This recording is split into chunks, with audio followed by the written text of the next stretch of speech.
மண்ணில் பதிச்சிடுறாங்க. மண்ணோட மண்ணை அந்த தேகம் போயிடுது.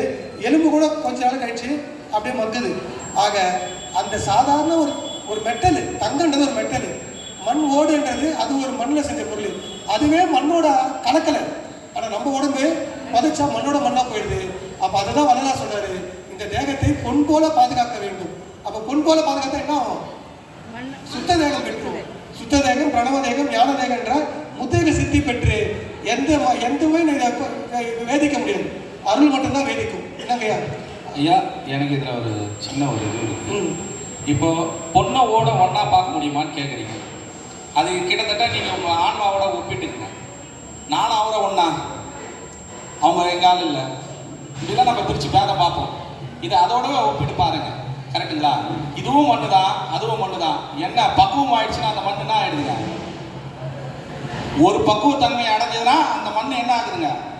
பொண்ணாயிடுது. கரெக்டுங்களா? அந்த பொண்ணு கெடுவதில்லை. கரெக்டுங்களா? பக்குவப்பட்ட ஒரு பொண்ணுக்கே அந்த நிலைமை. இந்த பக்குவமாகி அந்த மண் இருக்கு இல்லைங்களா, இந்த மண்ணு பக்குவப்பட்டதுனா ஆகுங்க. அப்ப அதுதானே ஏம சித்தின்னு சொல்றாரு. இப்ப இந்த ஏமம் எப்படி செய்வீங்க? இந்த உடம்ப எதன் மூலமா இதை உங்களால செய்ய முடியுது? அருமையா சொன்னீங்க. என்ன சொன்னீங்கம்மா? ஜீவகாரண்யம். சரிம்மா, ஜீவகாரண்யம் என்னன்னு சொல்ல முடியுமா? எந்த ஜீவனுக்கு எது தேவையோ. சரிங்கம்மா. அப்புறமா சொல்லுங்க, நீங்க சொல்லுங்க. அப்புறமா உணவு கொடுத்தல். ஐயா கிட்ட கேட்டீங்கன்னா எனக்கு 5 கோடி கொண்டு வருமா? அப்போ ஒவ்வொருத்தரும் ஜீவனுக்கும் உணவு தேவையோ அதை கொடுத்துடலாமா? உணவு கொடுத்துடலாமா? நம்மளால முடியுமா? முடியாத விஷயம் முடிஞ்ச அளவு கொடுக்கலாம். சரி சரி சரி. அப்புறமாமா சொல்லுங்க. அவங்க தராதரத்துக்கு தக்க வண்ணமாக முடிஞ்சவங்க முடிஞ்சதை செய்யலாம். முடியல அவங்களுக்கு நல்லது நடக்கணும் அப்படின்னு நீங்க வேண்டிக்கலாம். அதே ஐயா சொல்றாங்க, இருந்த போது நீங்கள் உண்மையாக செய்யுங்க.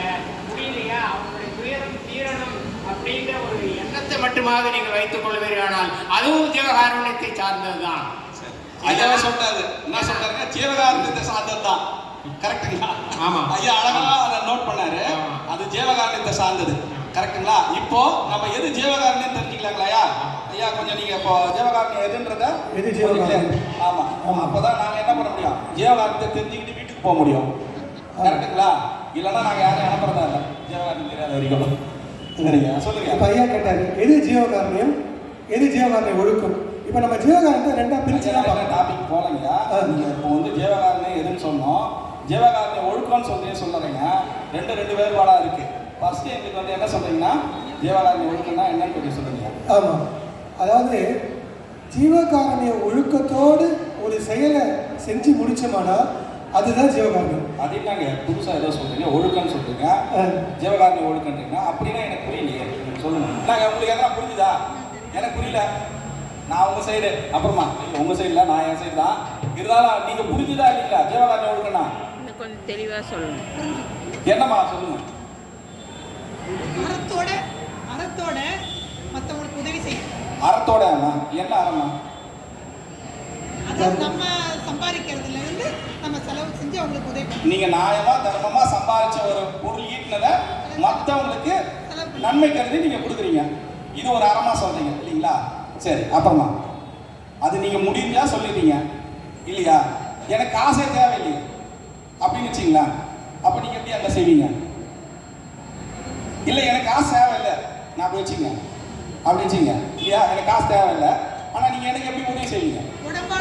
ஒரு சின்ன சந்தேகம், ஜீவகாருண்யம் செய்வதற்கு பொருள் வேண்டாம் அப்படின்றது உங்களுடைய எண்ணமா? அப்படிலாம்